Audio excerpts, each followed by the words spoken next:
Vinod Wilson Mathew, കൃത്യമായ സമയത്ത് ഇടപെടാത്ത രാഷ്ട്രീയ പാർട്ടികളോട് അവർ കാണിക്കുന്ന ആ രാഷ്ട്രീയ ലക്ഷ്യമാണ് ഇതിനകത്തൂടെ വരുന്നത് എന്ന് തെരഞ്ഞെടുപ്പ് കമ്മീഷൻ പറയുന്നു. ജനാധിപത്യ പ്രക്രിയയെ അപമാനിക്കുകയാണ്. എങ്ങനെയാണ് രാഷ്ട്രീയ പാർട്ടികൾക്കിടയിൽ കമ്മീഷന് വിവേചനം കാണിക്കാനാകുക, ഭരണഘടനാപരമായിട്ടുള്ള കടമയിൽ നിന്ന് മാറാൻ കഴിയുക എന്നൊക്കെ ചോദിക്കുകയാണ്. വളരെ സുതാര്യമായിട്ട് ഒരു പ്രക്രിയ ഇത്രയധികം ആളുകൾക്ക് വോട്ട് മോഷ്ടിക്കാൻ കഴിയുമെങ്കിൽ ഇത് നേരത്തെ ശ്രദ്ധയിൽപ്പെടുത്തേണ്ടതായിരുന്നില്ലേ എന്ന് ചോദിക്കുന്നൊരു മറുപടിയാണ്. BJP നേതാവ് ശ്രീ ജിതിൻ ദേവ് പറയുന്ന ആ മറുപടി അതൃപ്തികരമാണ്. ശ്രീ ജിതിൻ ഇവിടെ ഇലക്ഷൻ കമ്മീഷനുമായി ബന്ധപ്പെട്ട കാര്യങ്ങളൊക്കെ ന്യായീകരിക്കുന്നത് കേട്ടു. അപ്പൊ എനിക്കൊരു സ്വാഭാവിക സംശയം, ഒരു സാധാരണ മനുഷ്യരുടെ സംശയം മാത്രമേ ഉള്ളൂ. ഇത് BJPയുടെ ഘടകകക്ഷിക്കെതിരെയുള്ള ഒരു ആരോപണമല്ലല്ലോ. ഇത് ഇന്ത്യയിലെ ഇലക്ഷൻ കമ്മീഷൻ എന്ന് പറയുന്ന ഭരണഘടനാ സ്ഥാപനമായ എല്ലാവരോടും കൃത്യമായ അകലം പുലർത്തി മാറി നിൽക്കേണ്ട ഒരു സ്ഥാപനത്തിനെതിരെ വരുന്ന ഒരു അലിഗേഷൻ അല്ല, ഒരു ആരോപണമല്ലേ.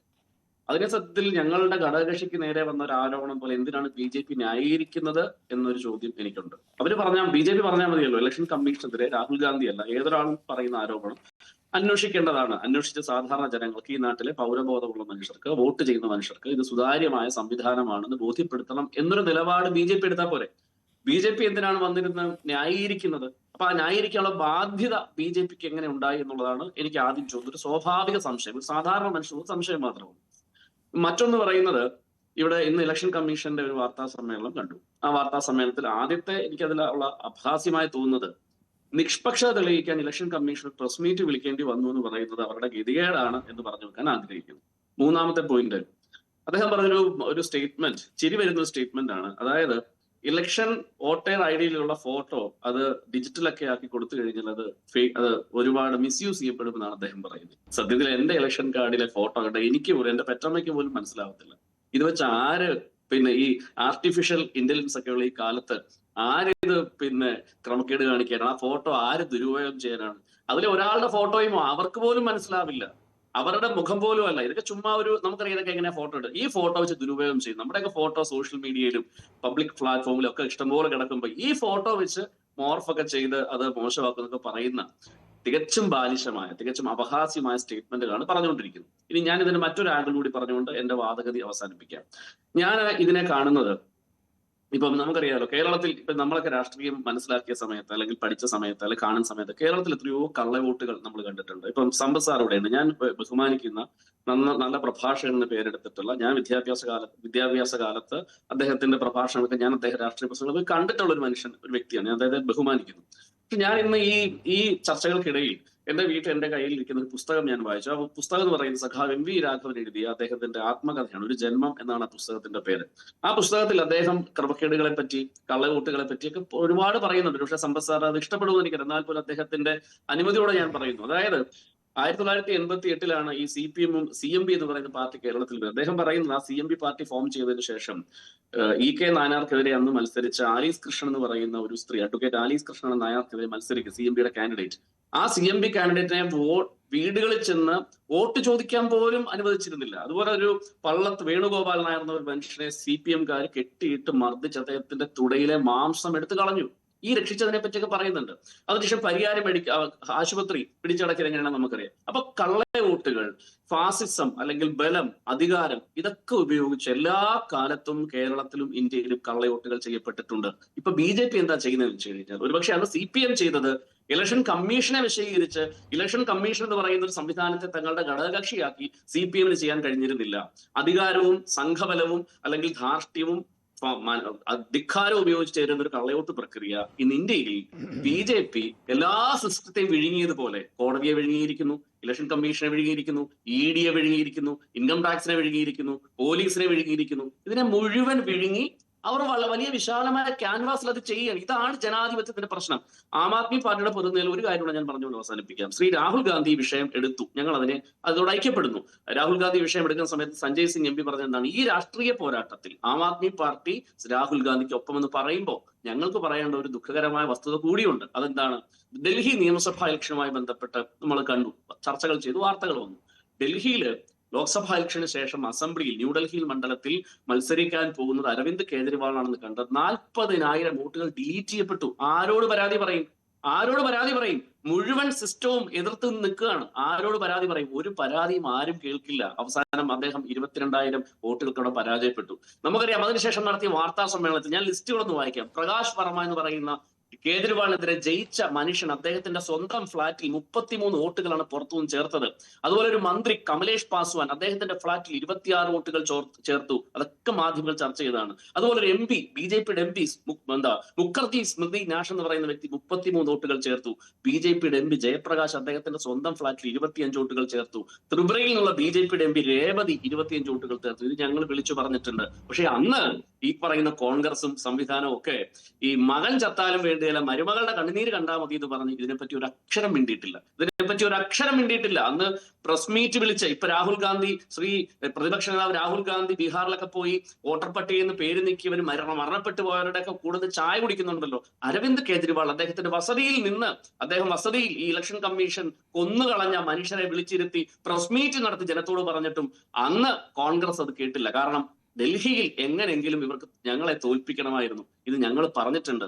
ഇത് ബിജെപി എന്ന് പറയുന്ന സംവിധാനം ഈ സിസ്റ്റം മൊത്തം പിടിച്ചടക്കി, ഇലക്ഷൻ കമ്മീഷനെയും കോടതിയെയും സംവിധാനത്തെയും മുഴുവൻ പിടിച്ചടക്കി ഈ സിസ്റ്റത്തെ മാനിപ്പുലേറ്റ് ചെയ്തിരിക്കുന്നതിന്റെ ദൃഷ്ടാന്തമാണ്. ഇതിൽ ഇപ്പോൾ ഉയർന്നു വരുന്ന ഈ ജനകീയ പോരാട്ടത്തിൽ എന്നുമുണ്ടാവും കള്ള വോട്ടുകൾ ചെയ്യാൻ പാടില്ല. ജനാധിപത്യത്തിൽ പിന്നെ ഒരു ലൂപ്പ് ഹോൾ കൂടെ ഉണ്ട്. അതെന്താ പരിശോധിക്കാത്ത? ഞാൻ ഒറ്റ കാര്യം പറയാം. ഇപ്പൊ ഇവര് പറയുന്ന ഒരു രീതി ഉണ്ടല്ലോ, അതായത് കോടതിയിൽ പോകണം അല്ലെങ്കിൽ ചലഞ്ച് ചെയ്യണമെന്ന് പറയുന്നു. ഞാനൊരു ചെറിയൊരു ഇലക്ഷൻ കമ്മീഷന്റെ ഒരു തരികിട പരിപാടി ഞാൻ പറഞ്ഞുതരാം. അതായത് ഇലക്ഷൻ കമ്മീഷനിൽ അവരുടെ ചട്ടപ്രകാരം 45 ദിവസമാണ് ഇലക്ഷന് ശേഷം ആർക്കെങ്കിലും പരാതി ഉണ്ടെങ്കിൽ കോടതിയിൽ പോകാൻ സമയം കൊടുത്ത് 45 ദിവസം മാത്രമാണ്. ഈ 45 ദിവസം കൊണ്ട് നമുക്ക് ഒരു കാര്യവും പരിശോധിച്ച്, അതായത് ഇപ്പൊ ഡിജിറ്റൽ കോപ്പി കൊടുക്കാത്ത മാനുവലായി കോപ്പി കൊടുക്കുന്ന പരിശോധിച്ച് കോടതിയിൽ പോകാൻ കഴിയില്ല. അങ്ങനെ വന്നപ്പോ ഉണ്ടല്ലോ, ഇലക്ഷൻ കമ്മീഷൻ കഴിഞ്ഞ സെപ്റ്റംബറിൽ ഒരു സർക്കുലർ ഇറക്കി. ആ സർക്കുലർ ഇങ്ങനെയാണ്: ഇലക്ഷനുമായി ബന്ധപ്പെട്ട് ആരെങ്കിലും കോടതിയിൽ പോയാൽ ആ കോടതിയിൽ പോകുന്ന അസംബ്ലി മണ്ഡലത്തിന്റെ മുഴുവൻ ഡേറ്റാസും വീഡിയോ റെക്കോർഡിംഗ്സും മറ്റെല്ലാ കാര്യങ്ങളും അന്തിമമായി നിലനിർത്തണം, നശിപ്പിക്കപ്പെടാൻ പാടില്ല എന്ന് പറഞ്ഞ ഇലക്ഷൻ കമ്മീഷൻ കഴിഞ്ഞ 2 മാസം മുമ്പ് സർക്കുലർ തിരുത്തിയിട്ട് പറഞ്ഞു 45 ദിവസം കൊണ്ട് നശിപ്പിച്ചേക്കാൻ. എന്തിനാ അങ്ങനെ ഒരു വ്യവസ്ഥ? 40 ദിവസം കൊണ്ട് കോടതി പോകാൻ കഴിയില്ല. അപ്പൊ മുഴുവൻ രേഖകളും വീഡിയോ റെക്കോർഡിംഗ് അടക്കം മുഴുവൻ രേഖകളും സൂക്ഷിച്ചു വെക്കണമെന്ന് പറയുന്ന ഇലക്ഷൻ കമ്മീഷൻ ഒരു പൊടുന്നനെ പറയുകയാണ് ഇതൊക്കെ നശിപ്പിച്ചേക്കാൻ. അപ്പൊ ഇതെല്ലാം ഞാനൊരു വ്യക്തി എന്ന നിലയിൽ, സാധാരണ മനുഷ്യൻ, വലിയ രാഷ്ട്രീയ പാരമ്പര്യമോ പ്രവർത്തന മികവോ ഒന്നുമില്ലാത്തൊരു സാധാരണ ഒരു മനുഷ്യന്റെ സെൻസിൽ പറയുന്നു, ഇത് മുഴുവൻ കള്ളവോട്ടുകൾ ചെയ്യുന്നുണ്ട്, കൃത്രിമമായി ചെയ്യുന്നുണ്ട്. അങ്ങനെയാണ് ഇന്ത്യൻ ജനാധിപത്യത്തെ അട്ടിമറിച്ചുകൊണ്ടിരിക്കുന്നത്.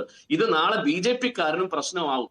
ഇപ്പൊ ബിജെപി ചെയ്യുന്നത് മറ്റധികാര പാർട്ടിക്കാരും ചെയ്യും. ഈ സിസ്റ്റം ഇങ്ങനെ മാനിപ്പുലേറ്റ് ചെയ്താൽ ഈ നാട്ടിലെ പൗരബോധത്തിൽ വിശ്വസിക്കുന്ന, ജനാധിപത്യത്തിൽ വിശ്വസിക്കുന്ന, സ്വാതന്ത്ര്യദിനം ആഘോഷം 2 ദിവസമല്ലേ ആയുള്ളൂ. സ്വാതന്ത്ര്യമൊക്കെ നമുക്ക് നേടിത്തന്ന മനുഷ്യരെ കളിയാക്കുന്നതിന് വേണ്ടിയുള്ള സംവിധാനമാണ്. ഇതിൽ നിന്ന് എല്ലാ ഞാൻ തിരികെ എത്താം. വിനോദ്, വസന്ത്, ഇത് ഒരു പാർട്ടിക്ക് മാത്രം ബാധകമായിട്ടുള്ള കാര്യങ്ങളല്ല. ഈ ആരോപണങ്ങൾ തുടർന്നു കൊണ്ടുപോയാൽ പലരുടെയും കയ്യിലുണ്ടാകും കറ എന്നൊക്കെ പറയുന്ന അത് രാഷ്ട്രീയ ആരോപണമായി മാറ്റി വെച്ചാൽ പോലും ഇലക്ഷൻ കമ്മീഷൻ ഇന്ന് ചില ചോദ്യങ്ങൾ ചോദിച്ചു. ഒന്ന്, ഇത് എന്തുകൊണ്ട് സത്യവാങ്മൂലം നൽകുന്നില്ല? ഈ ഡാറ്റ കൃത്യമാണെങ്കിൽ അതെന്തുകൊണ്ട് സത്യവാങ്മൂലം നൽകുന്നില്ല എന്നുള്ളൊരു ചോദ്യമുണ്ട്.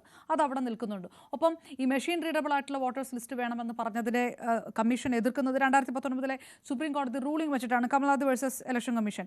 ഇത് വോട്ടർമാരുടെ ഒരു പ്രൈവസിയെ പ്രൊട്ടക്ട് ചെയ്തുള്ള കാര്യമാണ്. അങ്ങനെ ചിലതിന് ഇലക്ഷൻ കമ്മീഷൻ മുന്നോട്ട് വെച്ച ചില കാര്യങ്ങളുണ്ട്. ഇതിനൊന്നും ഏതെങ്കിലും തരത്തിലുള്ള ഒരു ഓൾട്ടർനേറ്റീവ് കാര്യങ്ങളൊന്നും കോൺഗ്രസിന്റെ ഭാഗത്തുനിന്ന് പറയാനുണ്ടായിട്ടില്ല. കോൺഗ്രസ് തെരഞ്ഞെടുപ്പ് കമ്മീഷൻ ഭീഷണിപ്പെടുത്തുന്ന സ്വരത്തിൽ സംസാരിക്കുന്നു, അല്ലെങ്കിൽ നേരത്തെ വസന്ത് പറഞ്ഞ പോലെ തെരുവ് പ്രസംഗം നടത്തുന്നു എന്നാണ് പറയുന്നത്. അപ്പോഴും ഉണ്ട് ഇതുവരെ പറയാത്ത ആരോപണങ്ങൾ. ബീഹാർ തെരഞ്ഞെടുപ്പ് അടുത്ത് വരുമ്പോൾ ഉന്നയിക്കുന്നത് വെറും രാഷ്ട്രീയ ലക്ഷ്യം. വെറും രാഷ്ട്രീയ ലക്ഷ്യം. അതൊരു ജനതയ്ക്ക് വേണ്ടിയിട്ടാണോ, ജനാധിപത്യ പ്രക്രിയയുടെ അന്തസത്ത ഉയർത്തിപ്പിടിക്കുന്നതിന് വേണ്ടിയിട്ടാണോ, അതോ വെറും തെരഞ്ഞെടുപ്പ് ലക്ഷ്യം മാത്രമാണോ എന്നുള്ളൊരു ചോദ്യം കൂടിയുണ്ട്. ഇങ്ങനെ ചില ചോദ്യങ്ങളൊക്കെ കോൺഗ്രസിനും നിന്നും മറുപടി പുറത്തേക്ക് വന്നിട്ടില്ല. അല്ല, നോക്കൂ അപർണ, 2 കാര്യങ്ങൾ. ഒന്ന്, അങ്ങ് പറഞ്ഞ പോലെ ഈ യുദ്ധത്തിൽ ഒരു സൈഡിൽ മാത്രം തലയല്ല ഉരുളുക, എല്ലാവരും ഉരുളത്തെ. രാഹുൽ ഗാന്ധി ആരോപണം ഉന്നയിക്കുമ്പോൾ ഇതേതെങ്കിലും പർട്ടിക്കുലർ പാർട്ടി നടത്തിയ വലിയ ഇലക്ഷൻ ഹൈജാക്കിംഗ് ആണ് എന്ന തരത്തിലല്ല പറഞ്ഞത്. ഞങ്ങൾ പറഞ്ഞത് ഇലക്ഷൻ വോട്ടേഴ്സ് ലിസ്റ്റിൽ ഇത്രമാത്രം ക്രമക്കേടുകൾ ഉണ്ട്. നമ്മളൊരു കേസ് പറയില്ലേ, ഇപ്പൊ ഫോർ എക്സാമ്പിൾ മറ്റേ സുരേഷ് ഗോപിയുടെ cinema Janaki versus state of Kerala. ഇത് കോൺഗ്രസ് വേഴ്സസ് ബിജെപി അല്ലെന്ന്, ഇത് കോൺഗ്രസ് വേഴ്സസ് ഇലക്ഷൻ കമ്മീഷൻ എന്നുള്ളതാണ്. അതിനകത്ത് ഇലക്ഷൻ കമ്മീഷന്റെ വക്താക്കളായി അവരെ സംരക്ഷിക്കാൻ വേണ്ടി, അവരെ മൂടി പൊതിഞ്ഞ് സംരക്ഷിക്കാൻ വേണ്ടി എന്തിനാണ് BJP ചാടി ഇറങ്ങുന്നത്? അല്ലെങ്കിൽ BJPക്കെതിരെ ആരോപണം വരുമ്പോൾ എന്തിനാണ് അതിനെ സംരക്ഷിക്കാൻ വേണ്ടി ഇലക്ഷൻ കമ്മീഷൻ ചാടി ഇറങ്ങുന്നത്? അവിടെയാണ് ഇവർ ഒക്കച്ചക്കായിമാരാണെന്നും ഒരേ പിതാവിൽ നിന്നുള്ള രണ്ട് ഇരട്ട സഹോദരങ്ങളാണെന്നും ആ ഇരട്ട സഹോദരങ്ങൾ പരസ്പര പൂരകങ്ങളായി സഹായിച്ചു വരികയാണ് എന്നും നമുക്ക് മനസ്സിലാവുന്നത്. ഇനി അങ്ങ് ചോദിച്ചതുപോലെ എന്താണ് കോടതിയെ സമീപിക്കാത്തത് എന്നാണ് ഇലക്ഷൻ കമ്മീഷൻ ചോദിക്കുന്നത്, അല്ലെങ്കിൽ BJP പ്രതിനിധികൾ ചോദിക്കുന്നത്. നോക്കൂ, ഞങ്ങളെ സംബന്ധിച്ച് ഒന്നാമത്തത് രാഷ്ട്രീയ യുദ്ധമാണ്. ക്ലിയർ ആണല്ലോ? ഒന്നാമത്തെ ഇത് രാഷ്ട്രീയ യുദ്ധമാണ്. ഇന്ന് ഞങ്ങൾ ബീഹാറിൽ അത് വളരെ കൃത്യമായി അവിടുത്തെ ജനതയെ അണിനിരത്തി അവരോട് പറഞ്ഞു. നാളെ ഞങ്ങൾ മഹാരാഷ്ട്രയിൽ പറയും, നാളെ കഴിഞ്ഞ് കർണാടകയിൽ പറയും, തെലുങ്കാനയിൽ പറയും, കേരളത്തിൽ പറയും, രാജ്യമൊട്ടുക്കും ഞങ്ങൾ സംസാരിക്കും.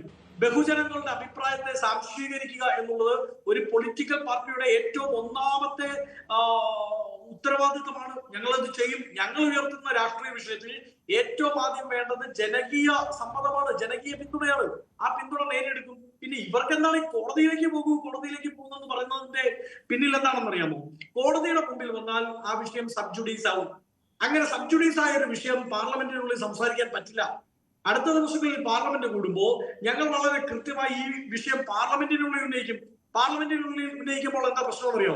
ശ്രീമതി അപർണയുടെയും എന്റെയും ഒക്കെ വരും തലമുറ, എന്റെ മകൻ, അപർണയുടെ മകൾ അല്ലെങ്കിൽ അപർണയുടെ മകൻ നാളെ ഈ നാഷണൽ ആർക്കൈവ്സ് എടുത്ത് പഠിച്ചാൽ, അല്ലെങ്കിൽ പാർലമെന്റിന്റെ ഡോക്യുമെന്റ് എടുത്ത് പഠിച്ചാൽ അവിടെ ഇതാ ഇങ്ങനൊരു വിഷയം ചർച്ച ചെയ്യപ്പെട്ടിരുന്നുവെന്നും